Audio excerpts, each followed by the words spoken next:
Hello बच्चों, नमस्कार। एक बार फिर से आपका स्वागत है अपने यूट्यूब चैनल विनय की पाठशाला में। बच्चों, आज हम लोग इस वीडियो में कंप्लीट करेंगे कक्षा 6 की गणित की इकाई 3 पूर्णांक की एक्सरसाइज 3A। तो देर किस बात की है, चलते हैं और शुरू करते हैं आज की क्लास। बच्चों, इसमें हम लोग पढ़ेंगे पूर्णांक। अभी तक हम लोगों ने पढ़ा है, एक बार फिर से आपको रिवाइज करा दें, प्राकृतिक संख्याएँ। और वो हमारी कहाँ से शुरू होती थी, आपको याद हो गया होगा। वो हमारी शुरू होती है 1 से, 1 के बाद 2, 2 के बाद 3, और ये कहाँ तक जाती हैं, अनंत तक जाती हैं। उसके बाद चैप्टर दूसरा हमारा आया था पूर्ण संख्याएं, और ये क्या था, जो प्राकृतिक संख्याएं थी उसी में हम लोगों ने जीरो को और ऐड कर दिया था। ठीक है, तो ये हमारी पूर्ण संख्याएं हो गई। अब हम लोग इस चैप्टर में पढ़ेंगे पूर्णांक।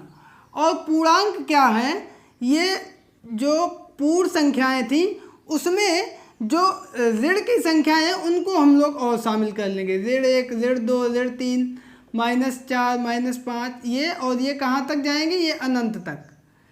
इसका मतलब ये सभी जब हम जोड़ लेंगे तो ये हमारी सभी पूर्णांक कहलाएंगी। ठीक है, और प्राकृतिक संख्याएं हमारी कितनी थी, प्राकृतिक संख्याएं हमारी इतनी थी, 1, 2, 3, 4। उसके बाद पूर्ण संख्याएं हमारी कितनी हो गई थी, जीरो को भी हमने प्राकृतिक संख्याओं में शामिल कर लिया था, तो ये हमारी पूर्ण संख्याएं हो गई थी।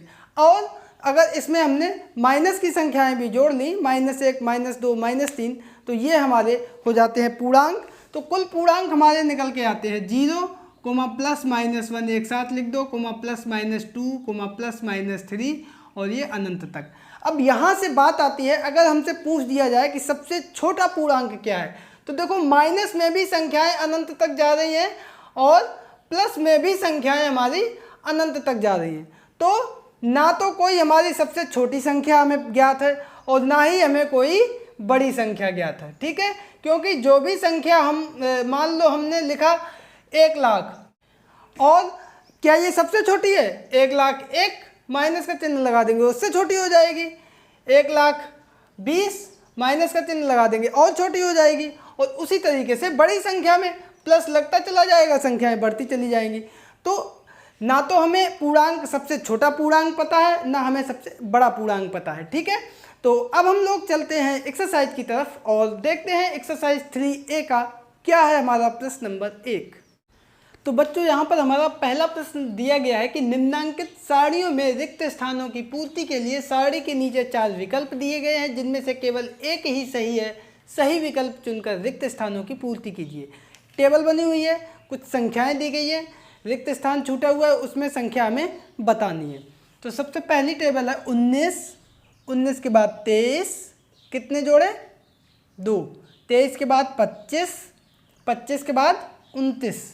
अब 29 के बाद -29, -25, -23, -19, मतलब पहले संख्याएं प्लस में आई, उसके बाद वही संख्याएं रिपीट होने लगी माइनस में।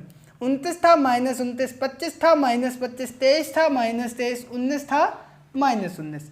वही काम अब नीचे हमें करना है। तो देखो 17 है, -17, 13 है, यहाँ पे कितना होगा, यही रिक्त स्थान भरना था, -13। इसी प्रकार 11 है, -11, 7 है, -7। तो -13 मेरा कौन सा ऑप्शन है, दूसरा ऑप्शन, ये हमारा सही है, यही हमारा आंसर आ गया। समझ गए, बहुत आसान है। दूसरा देखो, -7, 25, 7, -25, -13, 31, 13, -31। चिन्ह बदला है, पहले 2 संख्याएं लिख ली, फिर उन दोनों संख्याओं को चिन्ह बदल के लिख दिया। -7, 25, अब इन दोनों का चिन्ह बदल दिया, 7, -25, -13, 31, फिर से दोनों के चिन्ह बदल दिए, 13, -31। मतलब वही काम हमें अब नीचे करना है। तो देखो 5, -8, चिन्ह बदल दिए, -5 +8। उसके बाद 11, -14, चिन्ह बदल देंगे, -11 और +14। तो यहाँ पे कितना आएगा हमारा, +14 आएगा। देखो कौन सा ऑप्शन सही है, तीसरा ऑप्शन सही है। तो है ना आसान प्रश्न, और इसी के साथ प्रश्न नंबर 2 मेरा कंप्लीट हो गया। तो अब हम लोग चलते हैं अगले प्रश्न यानी प्रश्न नंबर 3 पर। तो बच्चों हमारा यहाँ पर तीसरा प्रश्न दिया गया है कि निम्नलिखित को पूर्णांक के रूप में लिखिए। पूरब को धन दिशा तथा समुद्र तल की ऊंचाई को धन दिशा मानिए। सबसे पहले तो आप ये देखिए कि कॉपी में आपकी दिशाएं क्या होती हैं। तो इधर होता है कॉपी में हमारा पूरब, इधर होता है पश्चिम, और ऊपर होता है उत्तर, और नीचे होता है दक्षिण। ठीक है, इधर हमारा पूरब होता है, इस तरफ पश्चिम, ऊपर नीचे दक्षिण, ऊपर उत्तर। ठीक है, तो पूरब की तरफ ये कह रहा है धन दिशा, इधर हमारा धन दिशा होगी, पश्चिम की तरफ ऋण दिशा होगी, उत्तर की तरफ भी धन दिशा होगी, और दक्षिण की तरफ ऋण दिशा होगी। ठीक है, अब हम लोग प्रश्न पे आते हैं। तो पहला प्रश्न है हमारा, शून्य से नीचे 4 डिग्री सेल्सियस तापमान। तो देखो यहाँ पे जैसे शून्य है, 1 2 3 4, 4 नीचे का एक का चिन्ह है माइनस का, तो ये हमारा कितना हो जाएगा, -4। यहाँ पे आंसर हम लिख देंगे -4 डिग्री सेल्सियस, यही हमारा आंसर है। ठीक है, दूसरा है 7 कदम पूरब। इधर पूरब है हमारा, 1 कदम, 2 कदम, 3 कदम, 4 कदम, 5 कदम, 6 कदम, 7 कदम। तो ये इधर हमारा धन का चिन्ह है, तो ये हमारा, इसको हम कैसे लिखेंगे पूर्णांक में, धन 7, यही हमारा आंसर। तीसरा है ₹3.28 की हानि यानी नुकसान हो गया, ये पैसे आपकी जेब से चले गए, तो ये हम लिखेंगे -3.28। ठीक है, ये आंसर हो गया। अब चौथा है 18 मीटर पश्चिम की ओर विस्थापन। पूरब इधर है, पश्चिम इधर है, पश्चिम माइनस में है, जैसे इधर +7 चले थे ना, इसी तरीके से इधर चलेंगे -18, तो ये -18 है, इधर पश्चिम की तरफ माइनस का चिन्ह रहता है, तो ये हमारा -18 मीटर। ठीक है, अंत में देखते हैं समुद्र तल से 1000 मीटर ऊंचाई यानी ऊपर की तरफ, तो ये हमारा हो जाएगा +1000 मीटर। बहुत आसान प्रश्न है, और इससे सिर्फ हमें ये पता चलता है कि हमारा पूर्णांक कौन सा धनात्मक होगा, कौन सा ऋणात्मक होगा। जहाँ पे ऊंचाई की बात आए, जहाँ पे पूरब की बात आए, जहाँ पे लाभ की बात आए, वहाँ पे धनात्मक चिन्ह होगा। जहाँ पे नीचे या पश्चिम या हानि की बात आए, वहाँ पे हमारा ऋणात्मक चिन्ह होगा। तो बच्चों इसी के साथ हमारा ये प्रश्न नंबर 3 कंप्लीट होता है। आई होप आप लोग समझ गए होंगे। अब हम लोग चलते हैं अगले प्रश्न यानी प्रश्न नंबर 4 पर। तो बच्चों हमारा यहाँ पर चौथा प्रश्न है कि निम्नलिखित पूर्णांकों के योगात्मक प्रतिलोम लिखिए। पहले तो आप ये समझ लीजिए कि योगात्मक प्रतिलोम क्या होता है। योगात्मक प्रतिलोम मतलब योग संक्रिया पे कोई भी संख्या जैसे दी जाए 25, तो इसमें हम कितना जोड़ दें कि हमारा योगात्मक का तत्समक अवयव आ जाए। अभी पिछले वीडियो में हम लोगों ने इस पर बहुत थोड़ी सी चर्चा की थी। तो योग का तत्समक अवयव होता है हमारा 0, तो 25 में क्या जोड़ दें जो 0 आ जाए, सीधी सी बात, चिन्ह बदल दो -25। इसी तरीके से अगर कहीं -38 है तो इसमें हम कितना जोड़ दें जो हमारा 0 आ जाए। तो यहाँ पे भी क्या करेंगे, सीधा सा हम चिन्ह बदल देंगे, तो -38 का +38 हो जाएगा, दोनों कट जाएंगे, 0 हो जाएगा, यहाँ भी कट जाएंगे, 0 आ जाएगा। तो कुल मिला के जहाँ पे भी योगात्मक प्रतिलोम आ जाए, इसका मतलब जो भी संख्या हमें दी जाए उसका चिन्ह बदल दो आंख मीच के बस। ठीक है, तो +9 का योगात्मक प्रतिलोम बहुत आसान है। ठीक है, तो इसमें हम चिन्ह बदल देंगे, +9 का क्या हो जाएगा, -9। इसी प्रकार से हम -21 का योगात्मक प्रतिलोम लिखेंगे, कितना हो जाएगा आप बताओ, चिन्ह बदल जाएगा, +21। इसी तरीके से +39 का योगात्मक प्रतिलोम, चिन्ह बदल जाएगा, -39। इसी तरीके से -41 का योगात्मक प्रतिलोम, चिन्ह बदल जाएगा, +41 हो जाएगा। इसी प्रकार से +91 का योगात्मक प्रतिलोम क्या हो जाएगा, -91। और यही हमारे आंसर आ गए। तो बच्चों देखा आपने कितना आसान प्रश्न हो गया, बशर्ते कॉन्सेप्ट आपको समझ में आना चाहिए। तो चिन्ह बदलना है सिर्फ योगात्मक प्रतिलोम में। तो अब हम लोग चलते हैं इसके अगले प्रश्न यानी प्रश्न नंबर 5 पर। तो बच्चों हमारा यहाँ पर 5वां प्रश्न है कि संख्या रेखा खींचिए, उस पर निम्नांकित पूर्णांकों को प्रदर्शित कीजिए। तो सबसे पहले हमें संख्या रेखा खींचनी होगी। तो संख्या रेखा मैंने खींच ली।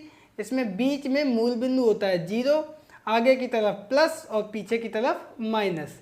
तो निम्न पूर्णांकों को प्रदर्शित करना है, 1 2 3 4 5। आगे भी हमने कुछ चिन्ह लगा लिए। इस तरफ हमारा होता है धनात्मक और इधर होता है ऋणात्मक। ठीक है, इधर भी हमने कुछ चिन्ह लगा लिए। बाकी जितनी आवश्यकता पड़ेगी वो हम बाद में भी खींच लेंगे। पहला है +4, तो ये 0 था, +1 +2 +3 +4, ये हमारा हो गया +4। ठीक है। दूसरा है -9, -1 -2 -3 -4 -5 -6 -7 -8 -9, ये हमारा हो गया -9। तीसरा है +7, तो +1 +2 +3 +4 +5 +6 +7, तो ये हमारा हो गया +7। ठीक है। अब है -3, 0 था, -1 -2 -3, बहुत आसान प्रश्न है बच्चों। ठीक है। अब जो है लास्ट है -6, ये भी हम बताएं कि आप लोग कर लेंगे। -1 -2 -3 -4 -5 -6, ये हमारा आ गया -6। है ना आसान? Very good. होमवर्क में भी ले लो, आप लोग इसी पे प्रदर्शित करके दिखाइए। पहला है +12 और दूसरा है -1। ठीक है, और संख्या रेखा पर आप प्रदर्शित करना। तो बच्चों इसी के साथ प्रश्न नंबर 5 हमारा कंप्लीट होता है। अब हम लोग चलते हैं प्रश्न नंबर 6 पर। तो बच्चों हमारे यहाँ पर 6वां प्रश्न दिया गया है कि पूर्णांकों को ऊर्ध्वाधर संख्या रेखा पर भी दिखा सकते हैं, जिस पर ऊपर की दिशा को धनात्मक तथा नीचे की दिशा को ऋणात्मक माना जाता है।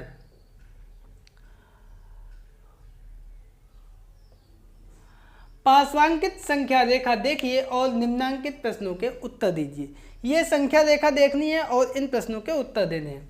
तो पहला प्रश्न है कि ए बिंदु +7 है। ए कहाँ पे है? ये 0 था, तो ये +1 होगा, ये +2 होगा, ये +3 होगा, ये +4 होगा, ये +5 होगा, ये +6 होगा, ये +7। तो कौन सा बिंदु -7 है? इसी प्रकार नीचे -1 होगा, -2 होगा, -3 होगा, -4 होगा, -5 -6 -7। अब देखो -7 कौन सा बिंदु है? -7 पे कौन सा बिंदु दिया गया है? E।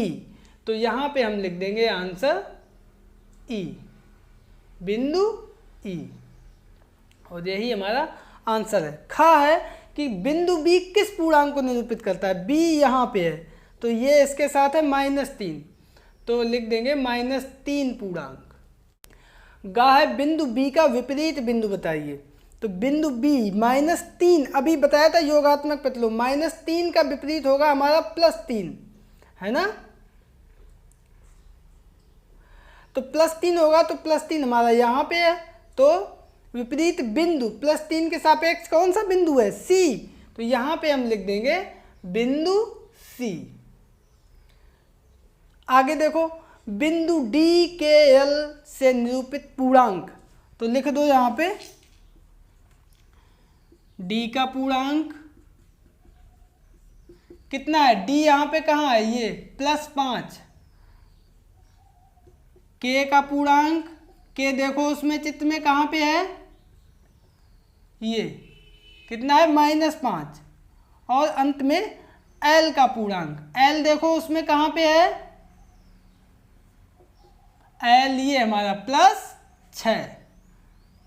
आंसर आ गया, बहुत आसान है। अंत में देखो D के L के विपरीतों को बताइए, तो इनके विपरीत हमें बताने हैं, तो लिख दो D का विपरीत। अब देखो उसमें D का पूर्णांक आया था +5, तो -5 हमारा कहाँ पे है? K, तो D का विपरीत हो गया K। इसी प्रकार K का विपरीत, K मेरा कितना पूर्णांक आया था? -5, तो -5 का विपरीत होगा +5 यानी D। और अंत में L का विपरीत, तो L हमारा कितना पूर्णांक आया था अभी?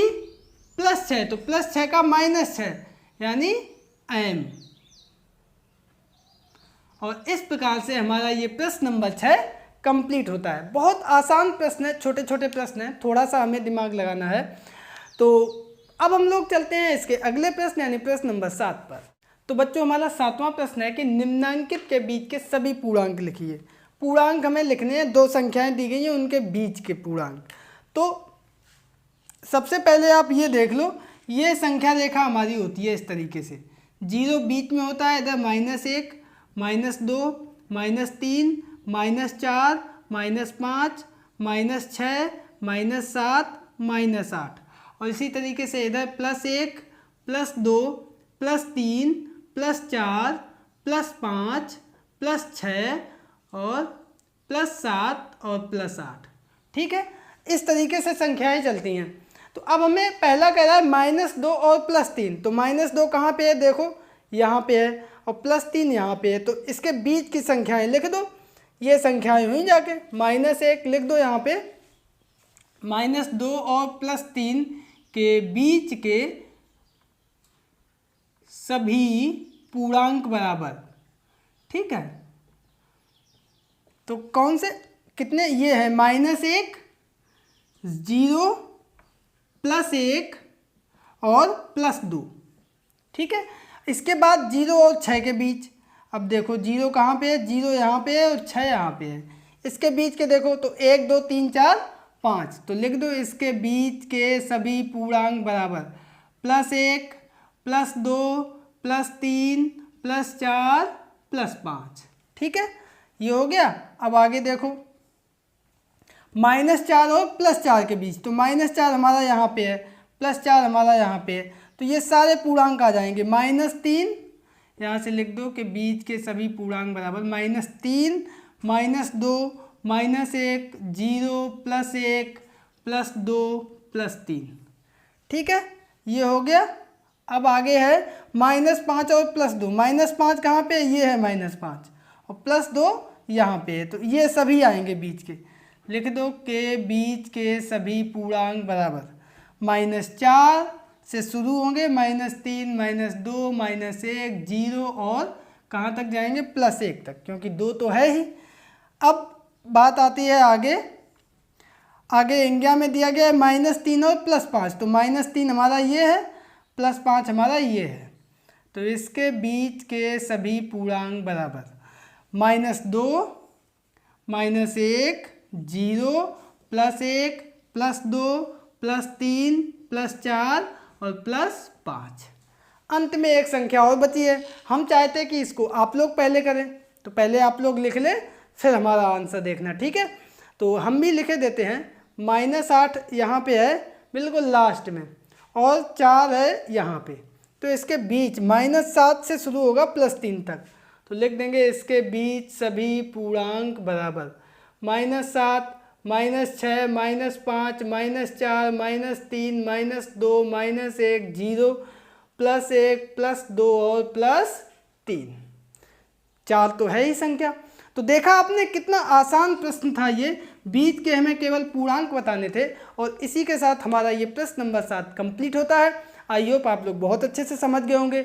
अब हम लोग चलते हैं इसके अगले प्रश्न यानी प्रश्न नंबर 8 पर। तो बच्चों हमारा 8वां प्रश्न दिया गया है कि निम्नांकित संख्या रेखा देखिए, देख लो भाई इस संख्या रेखा को।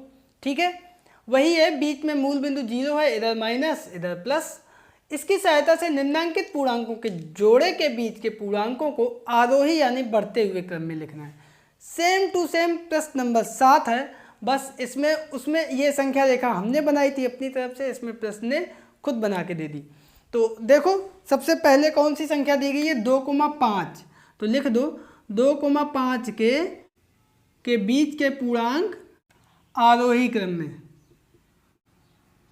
ठीक है, तो 2 के बाद देखो 2 के बाद क्या आएगा, 3, 3 के बाद 4 और 5 तो है ही, तो ये हमारा क्या आएगा, +3 और +4। ठीक है, इसके बाद -4,0, तो -4 यहाँ पे है, 0 यहाँ पे है, बीच के देखो -3, उसके बाद -2, उसके बाद -1 और 0 तो है ही, उसके बाद 3,8, तो देखो 3 कहाँ पे है, 3 यहाँ पे है, 8 कहाँ पे है, यहाँ पे है।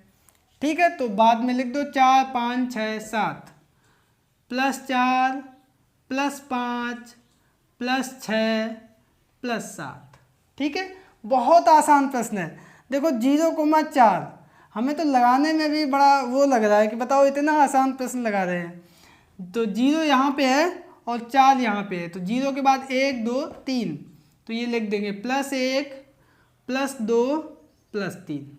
ठीक है, आगे है -5 -2, तो -5 ये है, -2 ये है, दो संख्याएं हैं बीच में, कौन कौन सी? -4 और -3, तो लिख दो -4 और -3। और अंत में हमारा प्रश्न बचा है -1 और 4। इसको आप लोग पहले लगा लो, हमारा बाद में देखो। देखो -1 कहाँ पे है? -1 हमारा ये है, 4 कहाँ पे है? 4 हमारा ये है, बीच में देखो 0 1 2 3, लिख दो 0 +1 +2 +3, और यही हमारा आंसर आ गया। तो बच्चों देखा आपने कितना आसान प्रश्न है, बहुत आसान प्रश्न है। और इसी के साथ हमारा प्रश्न नंबर 8 कंप्लीट होता है। अब हम लोग चलते हैं अगले प्रश्न यानी प्रश्न नंबर 9 पर। तो बच्चों हमारा यहाँ पे 9वां प्रश्न दिया गया है कि निम्नलिखित के मान ज्ञात कीजिए। ये भी बहुत आसान प्रश्न है, संख्याएं दी गई हैं और मान निकालना है। अब यहाँ पे देखो, यहाँ पे ये चिन्ह निकल के आया, ये चिन्ह लगा है हर संख्या के आगे पीछे, तो ये जो है चिन्ह होता है निरपेक्ष मान का। किसका चिन्ह होता है? निरपेक्ष मान का। और इसका काम क्या होता है? जैसे -15 है, उसके इधर इधर लग गया, तो ये अंदर की संख्या को धन में कर देता है। ठीक है, तो माइनस चिन्ह हट जाता है, तो 15 आएगा आंसर। और अगर कहीं 15 लिखा हुआ है तो वो तो धन में पहले से ही है, तो इसका मान भी हमारा 15 रहेगा। ठीक है, तो ये चिन्ह होता है निरपेक्ष मान का। और जहाँ पे भी ये चिन्ह आ जाता है तो अंदर अगर माइनस होगा तो हट जाएगा, अगर माइनस होगा, अगर नहीं होगा तो जो है वही रहेगा। ठीक है, तो अब देखो -13 का मान कितना होगा? माइनस चिन्ह हट जाएगा, +13। इसी तरीके से 12 का मान क्या होगा? ये तो 12 ही है अंदर, तो 12 रहेगा। -37, यहाँ पे भी माइनस चिन्ह लगा है तो माइनस चिन्ह हट जाएगा, 37 आएगा। 0 का मान तो 0 ही है, तो ये 0 ही आएगा। -47 का मान, निरपेक्ष मान का चिन्ह यहाँ भी है, तो माइनस चिन्ह यहाँ भी हट जाएगा, 47 आ जाएगा। 101 का निरपेक्ष मान, 101 के इधर उधर का चिन्ह हट जाएगा, माइनस चिन्ह है ही नहीं तो हटेगा क्या, तो 101 जो है वही हमारा आ जाएगा। तो इस प्रकार से ये हमारे आंसर्स आ गए। ठीक है, तो अब हम लोग धीरे धीरे आ चुके हैं इस एक्सरसाइज के अंतिम प्रश्न यानी प्रश्न नंबर 10 पर। तो बच्चों हमारा यहाँ पर 10वां प्रश्न दिया गया है कि अपनी अभ्यास पुस्तिका में सत्य या असत्य कथन की पहचान कर लिखिए। तो सत्य और असत्य बताना है, बहुत आसान है। सबसे छोटा पूर्णांक 0 है। बच्चों याद करो, स्टार्टिंग में ही हमने आपको बताया था पूर्णांक हमें ना तो सबसे छोटा पता है ना सबसे बड़ा पता है, तो 0 सबसे छोटा है ही नहीं, 0 तो बीच का पूर्णांक है। ठीक है, तो ये हमारा असत्य है। इसके बाद दूसरा दिया गया है कि 0 का विपरीत नहीं होता है, ये बिल्कुल सही लिखा है। या फिर ये कह सकते हैं कि 0 जो है उदासीन होता है, क्योंकि 0 तो हमेशा 0 रहता है और ऋणात्मक तो होता ही नहीं है कभी, तो ये हमारा सत्य लिखा हुआ है। उसके बाद लिखा है -17 इज ग्रेटर देन -5, -17 बड़ा है -5 छोटा है, ये गलत लिखा है, क्योंकि वैसे तो 17 बड़ा है 5 से, लेकिन चूंकि माइनस चिन्ह लग गया तो -17 देखो जैसे ये है, ये 0 है, यहाँ पे कहीं होगा -5, नीचे होगा -17, तो -17 हमारा और नीचे है, -5 ऊपर है, तो इसलिए -17 मेरा छोटा है, -5 बड़ा है, लेकिन यहाँ पे गलत लिखा हुआ है, तो ये हमारा असत्य हो गया। ठीक है, आगे है एक धनात्मक पूर्णांक अपने योगात्मक प्रतिलोम से बड़ा होता है, बिल्कुल सही लिखा है। धनात्मक पूर्णांक का योगात्मक प्रतिलोम, जैसे धन 3 है, इसका योगात्मक प्रतिलोम क्या होगा? -3, तो धन 3 हमेशा बड़ा होगा -3 से, तो वही कह रहा है कि धनात्मक पूर्णांक अपने योगात्मक प्रतिलोम से बड़ा होता है, तो ये हमारा सत्य है।